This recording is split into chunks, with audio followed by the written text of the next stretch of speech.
to look in Reddit, and you're the guy who uses Reddit a lot more than me, to answer this question that popped into my head, which is, how long has pitch framing been around? And so what it made me think, like was Yogi Berra a good pitch framer? Did anybody even know? I think the video that makes me think that it used to really not matter is you go back and you watch the 1997 NLCS game where Livan Hernandez pitches against the Atlanta Braves. And I don't think you needed to be a pitch framer back then because umpires would call the most ridiculous stuff strikes. Seriously, people, it is on YouTube. Go and watch the video on some of the called third, and I'm going to put this in quotation marks, strikes that some of these Braves hitters that are called out on. So I think it was a less meaningful thing back in the day simply because you didn't have to be particularly good at it. I think the Livan Hernandez thing is a good thing because I remember that game, and his whole career kind of like skyrocketed from that game where he it was unhittable in that series. Well, yeah, but because balls that were a foot outside were strikes. Right, like, there's some pitches. Seriously, go watch it. It's insane. Some of the pitches on there that are called strikes. And you're gonna just think about it. How often did that happen in regular games? Were some of these pitchers with renowned legendary control only given was it one of those sort of cyclical things that okay, this guy has great control and throws strikes, so the umpire believes borderline pitches thrown by that guy are strikes and just gives him the benefit of the doubt? Because think about it, how many balls did Maddox get called that were strikes that maybe weren't, but it's well, it's Greg Maddox, it's probably a strike. But I don't think the catcher got the credit there necessarily. It was always Maddox getting the credit. Right. And some of that is the catcher doing a good job framing. Some of it's the umpire. I do think generally umpires today are better than they've ever been. But like we said in the open, they're going to go away with ABS because the same way... At least their ability to call pitches. They're not going anywhere. Umpires are going to be there. On the field, they're going to be there. But in terms of calling balls and strikes, we haven't gotten rid of the umpires in tennis. They're still around. He's the only one left, though. But there's no more lines people. But I'm saying we still have them because we realized, lines people aren't as good as the ability for a camera to capture. Right. And so Reddit came through for me, and one of my, I was thought about this, I always think of Jerry Grody as a young Met fan, as I thought he was a good catcher when the Mets were coming up. So Frank Pulley, who was a longtime National League umpire, said that he thought that Jerry Grody was the best at framing, and so they even knew about framing in 1960. Umpires thought about that. I mean, when I was a kid, they would teach the catchers about framing. It was something that they were obviously thinking about. It just wasn't anything people thought, well, how do you track that statistically? It wasn't measured. You just hit it. It really wasn't. Nobody was taking measurements. Some guy, during a game, charting where the guy, or going after the game as you can do now. now. Go back through the video and check. Okay, what was a strike that he framed? What wasn't a strike that he framed? And of those things that he did frame, how many of them did he end up turning into strikes? Because you know what? It makes a difference when you see what some of these catchers do across the framing. Is you look at a guy like Patrick Bailey, who I think is very clearly the Gold Glove catcher in the National League based off of these statistics, because not only is the best framing catcher, he's the second best throwing catcher. Right, and of course he is in StatCast. You go to StatCast, you can find these things, and the catcher framing run statistic is what they boil it down to. Right, and catcher framing runs is the amount of runs that you convert strikes into runs saved. Right. So you're getting you're getting 1.25 an eighth of a run. An eighth of a run for every strike. This means you have to see almost 3 strikeouts to equal a run. So Patrick Bailey is number 1 with 14 runs. That's a lot of strike. You multiply that by 8. He's up to 16 now. Right, he's up to 16 now? Yeah, wow, yeah. Okay. Yeah, if he's at 16 now, then 16 is when you're multiplying that by 8. He's stolen 128. No. I mean, basically, Fanging One's right. So he's had over 100 strikes. 128 strikes. Right. Yeah, right. And then you divide that back down by 3, and that's how many strikeouts he's got. That's a lot of strikeouts. So, and the strike rate is another thing that they use, and I think who was it? Jeff Mathis, who was always renowned as one of the best defensive catchers when he played, couldn't hit a lick. I think he was a longtime catcher for the Angels. He got up to a 55% strike rate, which is sort of like the gold standard for it. Right, that's like a pantheon. But Bailey is at 52.9, and Austin Hedges, and you always see Austin Hedges in these things, right? Because there's another guy who can't hit very, very well. So he's in the major leagues, and this is the point, right? Going, what are these guys going to do who are all defense but not great hitters? So I wonder about these guys. How many of these guys are guys that have been called guys that are great with stabs? How many of the best pitch framers are guys that are really good at handling their pitchers, and it's just because, well, they make them look like they're better pitchers. If you're Patrick Bailey, you've added 60, almost 61 strikeout, or 69, almost 70 strikeouts to your pitchers this season with your pitch framing, just in terms of strikes added. That's a pretty big difference that you're making. That's a lot of extra strikeouts to spread around your staff. That's a lot of extra outs that you're recording over the course of a season. So, yeah, I mean, you're going to make a big difference. So those guys, I wonder how many of those guys throughout history that were called great at managing staffs were just good pitch framers and good callers of the game, which is something else you can never quantify. That's what I said, right, on a prior press, Yeah. going like, oh, we think the guys, but, like, we know like guys like Matt Scherzer, when he does pitch, Right. Calls his own game, and I got to believe DeGrom, when, was calling his own game. But other pitchers prefer to have the catcher call the game. And I'm always amazed for the Mets that Alvarez, who's Gets a ton of credit. gets a ton of credit as a guy who can, like, he's 22 years old, and I think it was Severino who recently, I just followed my catcher, I did what he told They me. talk about his command Like, of the game. He's 22, he's been doing this for Right. 20 years. So- You're going to let this guy lead you? Yes, Right. he's that good at Right. it. So obviously, and you see the same defensive, but what you're also seeing is that what clearly makes a catcher elite is the ability to pitch frame well, to throw well, and then to also be an offensive threat. And I think as pitch framing, as you lose the value of pitch framing, it just goes to throwing. I think you're going to see a lot more guys that are just mashers behind the plate with a good arm, because that's, as long as they're not letting up a ton of passed balls, you don't care about really how good they are at receiving, because receiving is independent of strikes now. I do have one for you, though, and I didn't put it in our show notes. Backpck.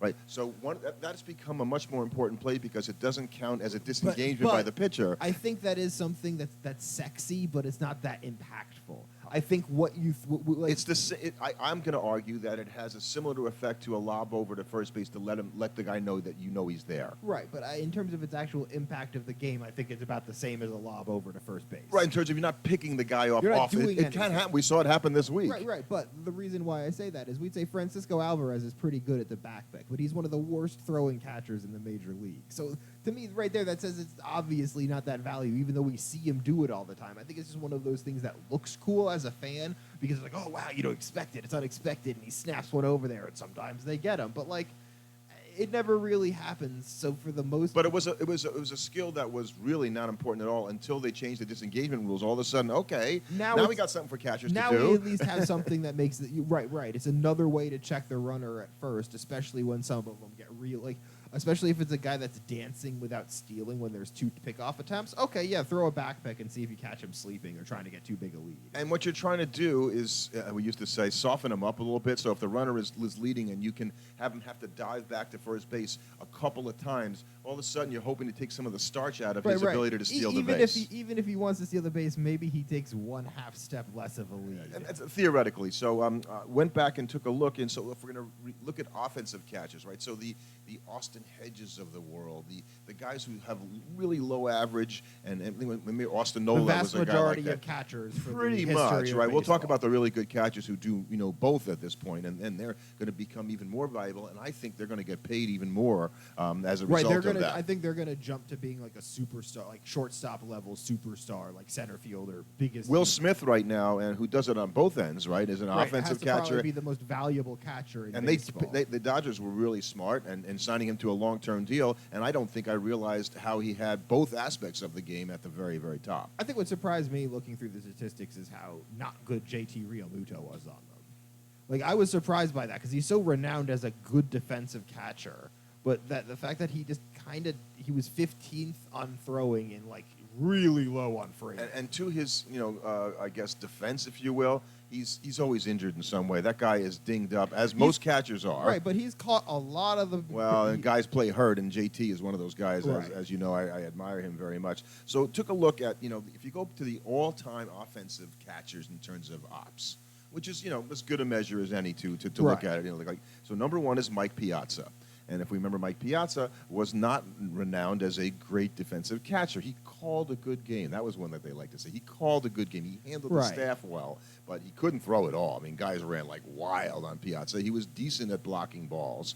And that's all you really had to do. He was okay at pitch Right, framing, but they really didn't talk and about then it. he would hit 330 in like 30 to 40 Greatest home hitting runs. catcher Right, exactly. in baseball history. And guys like Mickey Cochran is number 2 all time. He's a Hall of Famer as well. I was surprised that all time in ops is Mike Napoli is 3rd all time. Right, because he was a very, very, very good hitter for a long time.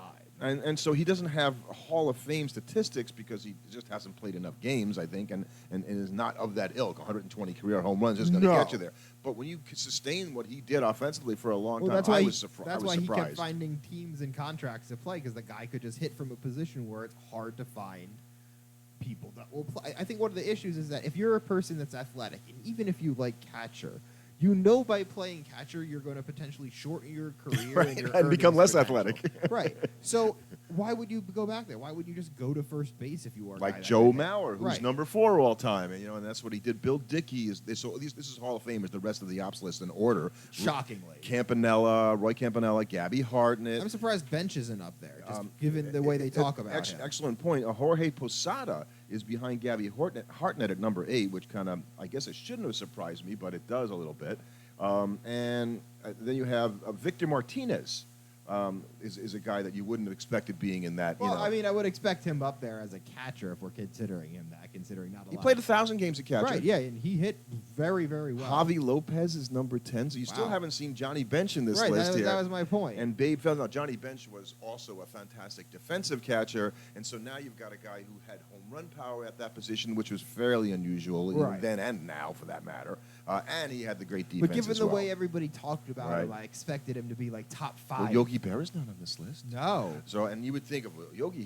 To me, he might be the greatest hitting catcher of all time. So it just instantly. Well, I think what it means, it means you strike out. It's hurting your. Right. ops. What they're telling me is Piazza has a big advantage over Yogi Berra in the greatest hitting catcher debate. Yeah, well, and if you look at their career stats, Berra would stand up to him, but obviously in that key stat that evaluates a player's ability, and Berra didn't strike out very much either. He was a very the discerning hitter, even though he's known as a bad ball hitter. So it's interesting to see that none of the current catchers are on this list, and if you had to think of Maybe Salvador Perez. right, but he's not there, and Right, and for the most part, maybe Adley Rutschman will end up on a list like that one day. But will Will Smith, JT Realmuto? I don't think there's a lot of Hall of Fame catchers playing right now. well, this year Rutschman is ranked number 1, Right. William Contreras, not Wilson Contreras. Right, the that's Brewers. always confusing. Yeah, well, Wilson just got injured, so he's back with another injury. Will Smith is 3rd, as we talked about. Will Smith.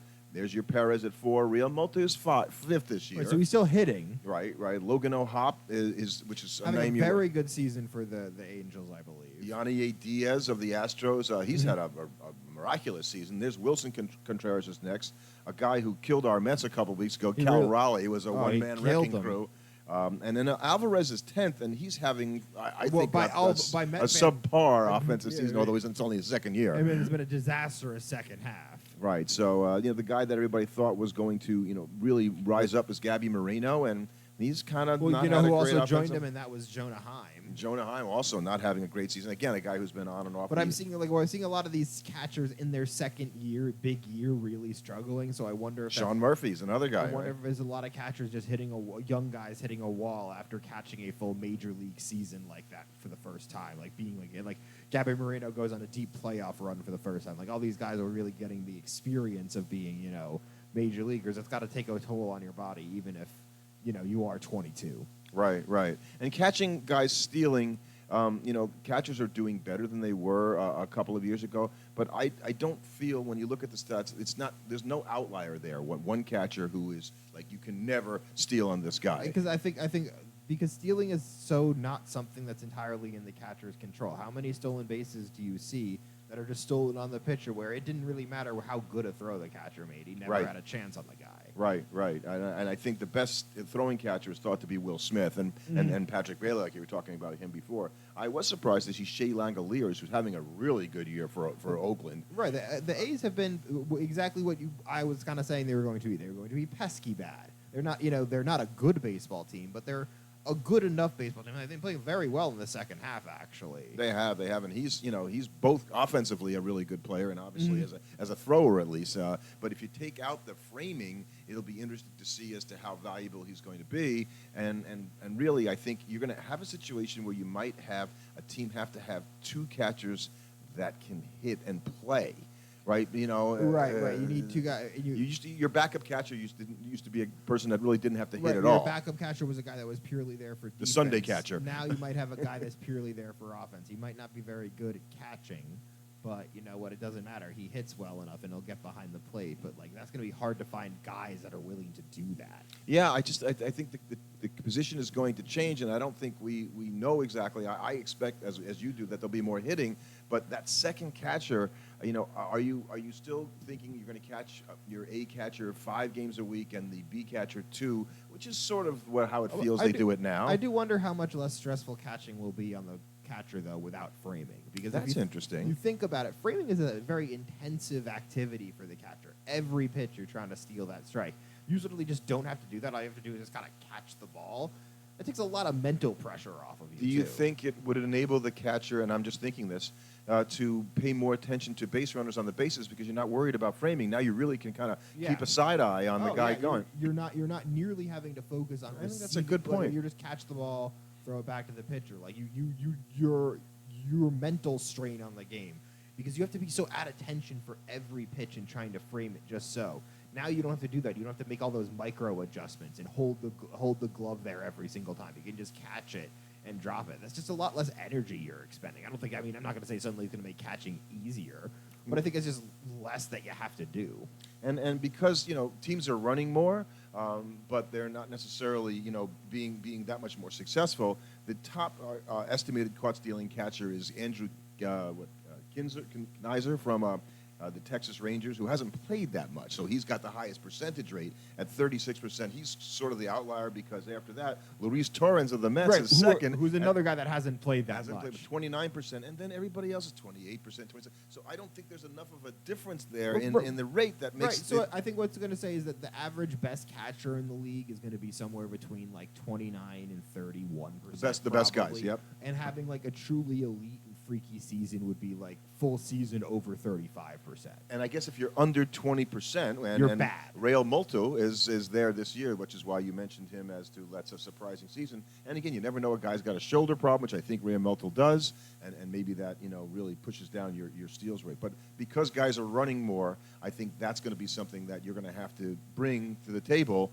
Because you can now dispense with pitch framing and just say, okay, we want a guy who's got great pop time and throws lasers down the second base. Right, exactly, and it's not good for the Mets because by that metric, Alvarez is the worst catcher in the major leagues throwing out guys. I don't feel like he's got a bad arm. It's just sort of misguided sometimes. Right, it's just very wild. It goes flying, and that's why his back picks to first base, which look exciting, are like, phew. Okay, you got it there. Pete caught it. There was worry because he throws it hard, and he's like, it comes out quick, and like we said, those kinds of plays, catchers will be sort of working those skills. But I didn't realize to the degree that evaluations got to the point where the guy's ability to pitch frame was a primary reason why he might even be on your team. Agree. That was a big part of the reason why you might have a guy on his team is how good he is at pitch framing, because if he can steal a bunch of strikes for you, that's just less pitches your pitchers have to throw. It's a big deal. And like we said, because of the measurement now, we pay a lot more attention to it. I think in the past, if you go back to the 90s and even before that, you knew when a guy got a call, like he made a move on his glove and he got a strike. You could tell. And you could tell. But it wasn't this pitch framing category thing. It was just something the catcher did. Oh, that was a good job by the catcher. He's really good. And of the last 123 strikes that were outside, he stole 62 of them. You didn't have that kind of level. Nobody was measuring that. Now we are, because we're like, okay, wait a second. There's value here. The same way we learned that there are value in tracking all the little things. Like, wait a second. We should pay attention to what sacrifice bunts and sac fries actually are being done, because by eliminating those and not tracking them, we're losing a bunch of data. And the things that you said we can't measure is the ability to call a game or work with the pitchers. Well, that is actually always something that's going to be valued, and that's something we'll never see measured in any kind of statistic. That's something entirely internal. The same way how a guy is in the clubhouse is something you can't measure.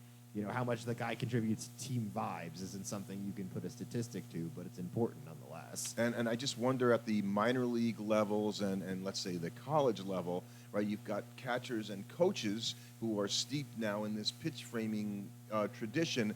They're going to have to flip at those lower levels to obviously allow for what is more important to the team and the player, right? In terms of, okay, we don't need to do that. You need to mash more and to sort of seek out players or push that aspect. If you got two guys coming into camp and one guy does one thing that was a good pitch framer last year and he's trying to make the team this year, and the other guy is a masher, now the masher looks a lot better than the guy. Now the masher is a lot more valuable to you than the really good pitch framer. So I guess a lot more room for guys like Piazza and offensive oriented catchers. I think Javier Lopez was the offensive catcher who was sort of ahead of his time. Okay defensive catcher, just enough because he could do that. And traditionally, catcher has been the 8-hole hitter, because it was the weakest hitter in the lineup when you had a pitcher batting. Unless your shortstop was your weakest hitter. Right. So I think that there are teams now that these catchers are batting cleanup. Will Smith bats cleanup. I think unlike shortstop, you can get away with having a not great catcher behind the plate defensively, much more so than you can get away with having a not great shortstop defensively. That's an interesting point, and it's going to be even harder to know, well, why is he a bad catcher? Is he not catching the ball when the pitcher throws it? Right, well, if you eliminate framing, I feel like that eliminates a lot of what would make a good catcher better defensively, quote-unquote, than another.